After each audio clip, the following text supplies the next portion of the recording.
মাখা হয়ে গেছে, 15 মিনিটের জন্য ঢেকে রাখি।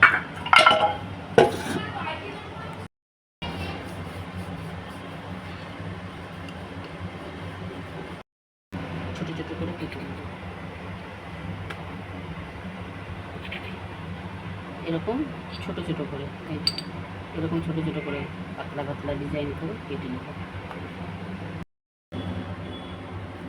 এগুলো সব হয়ে গেছে, কাটা হয়ে গেছে আমার বিস্কুটগুলো। প্লেটে তুলে নিচ্ছি। এবার তেলে দিয়ে দিই, তেলের মধ্যে সব দিয়ে দেবো।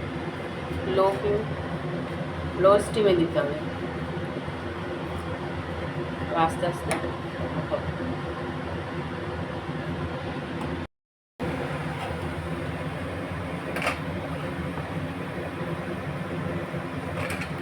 মিডিয়াম স্টিমে দিয়ে তারপরে এই বিস্কুটগুলো, মশলাদার বিস্কুট, চায়ের সাথে দারুণ লাগবে খেতে।